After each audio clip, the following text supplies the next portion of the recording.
வணக்கம் வணக்கம் வணக்கம். ஸ்டடீஸ்ல கான்சென்ட்ரேஷன் குறைஞ்சிருச்சுங்க சார். ஃப்ரெண்ட்ஸுங்களோட சேர்ந்து ரொம்ப சேட்டை பண்ணிட்டு இருக்கான். அப்படியா? ஹோம்வொர்க் கூட ஒழுங்கா பண்றது இல்லைங்க சார். சோம்பேறி. அப்படியா? இனிமே அப்படி பண்ண மாட்டான். நான் பாத்து. சரிங்க. என் பையன் மேல நீங்க கொஞ்சம் எக்ஸ்ட்ரா கேர் எடுத்துங்க. எனக்கு அது போதும். அவன் செஞ்ச தப்புக்கு நான் மன்னிப்பு கேட்டுக்கிறேன். சாரிங்க சாரிங்க. It's okay. நீங்க ரெண்டு பேரும் வாங்க. வெட்ரீஸ்வரன் வந்துரு.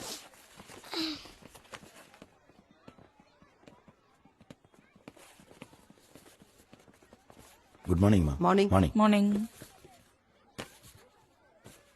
உங்க பையன் எப்ப பார்த்தாலும் விளையாடிட்டே இருக்கான் சார். கொடுக்கிற ப்ராஜெக்ட் ஒர்க் கூட சரியா பண்றது இல்ல சார். அதுலயும் அறக்குற. சரிங்க. வெற்றி, நீ கொஞ்சம் வெளியேறியா?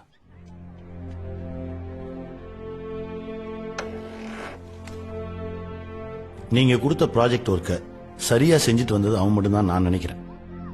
நீங்க அவனை என்கரேஜ் பண்ணலனா கூட பரவாயில்ல, மற்ற ஸ்டூடெண்ட்ஸ் முன்னாடி அசிங்கப்படுத்தாம இருந்திருக்கலாம். காலையில 4 மணி வரைக்கும் முடிச்சிருந்து செஞ்சு எடுத்துட்டு வந்தவன் வெரி பேட். பாய் கடையில் வாங்கிட்டு வந்தவன் குட். ஆர்ட் ஸ்டூடெண்ட் வச்சு செஞ்சு எடுத்துட்டு வந்தவன் வெரி குட். ப்ராஜெக்ட் ஒர்க் யாருக்கு மேடம்? ஸ்டூடெண்ட்ஸுக்கா, பேரண்ட்ஸுக்கா, இல்ல பாய் கடைக்கா, ஆர்ட் ஸ்டூடெண்ட்டுக்கா? அதோ அங்க பாருங்க, Govindammal second B, very very good. உங்க மனசு தொட்டு சொல்லுங்க, இது அந்த பாப்பா செஞ்சு எடுத்துட்டு வந்ததா? யாரை ஏமாத்துறீங்க? ஸ்டூடெண்ட்ஸையா, பேரண்ட்ஸையா? சார் அவர் கரெக்டா தானே சார் கேக்குறாரு. இல்ல உங்களை நீங்களே ஏமாத்திக்கிறீங்களா? இது அங்க போய் சொல்றிய? நமக்கு எதுக்கு சார் வம்பு? நம்ம இருக்க இடம் தெரியாம ரெண்டு பேரும் ஏதாவது பதில் பேச. இருக்கிற இடம் தெரியாம எதுக்குடா இருக்கிற? கிளம்புடா. பசங்களை பத்தி குறை சொல்றதுக்கு தான் பேரண்ட்ஸ் மீட்டிங்கா? பாருங்க, ஏன் வந்தோம் எதுக்கு வந்தோம்னு தெரியாம கூட்டம் கூட்டமா வந்து உட்கார்ந்துருக்காங்க. அவங்கள பொறுத்த வரைக்கும் அவங்க பசங்களோட சந்தோஷத்தை விட மற்ற பசங்க பேரண்ட்ஸ் முன்னாடி அவங்க கௌரவமா இருக்கணும். அதுதான் அவங்களுக்கு பெருமை. விளையாடுற வயசுல விளையாடத்தாங்க செய்வான். அதையே ஒரு குறையா சொல்றீங்க?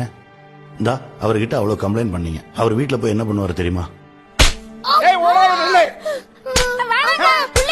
100% பேரண்ட்ஸ் இப்படிதான் இருக்காங்க. அப்புறம் எப்படி பேரண்ட்ஸை பிடிக்கும்? எப்படி ஸ்கூலை பிடிக்கும்?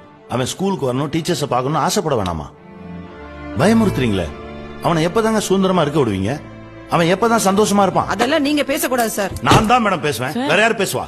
இது என் பையனோட எதிர்காலம். நமக்கு ஒரு பிரச்சனைனா நம்ம அப்பா வந்து நிப்பாருன்ற நம்பிக்கை என் பையனுக்கு வரணும். அந்த நம்பிக்கை எத்தனை பேரண்ட்ஸ் அவங்க பிள்ளைங்களுக்கு கொடுத்துருக்கீங்க? நான் கொடுத்திருக்கேன் என் பையனுக்கு ஃபுல் கான்ஃபிடன்ஸ். இல்லடா? ஆமாப்பா. நீ இப்படி வந்துடா சார். கொஞ்சம் மேல வாங்க. இங்க ஒருத்தர் வந்து கலாட்டா பண்ணிட்டு இருக்காரு. உண்மையை பேசினா அதுக்கு பேர் கலாட்டாவா? Any problem sir? எல்லாமே ப்ராப்ளம் தான் சார். என் பையன் அந்த ஸ்கூல்ல சேர்ந்து 2 வருஷம் ஆச்சு. இது வரைக்கும் 4 டீச்சர்ஸ் மாறி இருக்காங்க. இவங்களுக்கு என்ன சார் தெரியும் என் பையனை பத்தி? இவங்க எப்படி என் பையனை மானிட்டர் பண்ணுவாங்க? சார் அதெல்லாம் நீங்க பேசக்கூடாது. என்ன கேள்வி கேட்டாலும் இந்த ஒரு பதில கரெக்டா சொல்லிடுறாங்க சார். இது அங்க போய் சொல்றிய? நமக்கு எதுக்கு சார் நமக்கு நீ ஏன்டா உன் கூட எல்லையும் சேர்க்க? நீங்களா தானே தேடி வந்தீங்க, நாங்களா கூப்பிட்டோம்? நீங்க தான் கூப்பிட்டீங்க. நீங்க தான் சார் கூப்பிடுறீங்க. ரோடா நின்னு கூப்பிடுறீங்க. முதல் மார்க் வாங்கின பிள்ளைய கட் அவுட்ல போட்டு இது எங்க பள்ளிக்கூடத்துல படிச்ச பிள்ளை, எங்க பள்ளிக்கூடத்துல படிச்ச பிள்ளை தம்பட்டு அடிச்சு பிட் நோட்டீஸ் கொடுத்து டிவில விளம்பரத்தை போட்டு பாக்குறவங்க எல்லாம் பிரமிக்க வச்சு, இந்த ஸ்கூல்ல நம்ம புள்ள படிச்சாதான் நம்ம கௌரவம் வீட்டுல இருக்க பொம்பளை நம்ப வச்சு குழப்பி விட்டு அவளுக்கு புருஷங்களை டார்ச்சர் பண்ணி அடம் பிடிச்சு மருந்த குடிச்சு என் பொண்டாட்டி எல்லாம் மருந்த குடிச்சிட்டா சார். பல பேர் வீட்டுல இருக்க டார்ச்சர் தாங்க முடியாம தான் சார் காம்ப்ரமைஸா இந்த மாதிரி பள்ளிக்கூடத்தை கொண்டு வந்து சேர்க்கிறான். எத்தனை பேர் நீங்களும் ஆசைப்பட்டு இந்த பள்ளிக்கூடத்தை சேர்ந்தீங்க சொல்லுங்க? பாத்தீங்களா, 30% கூட தேராது.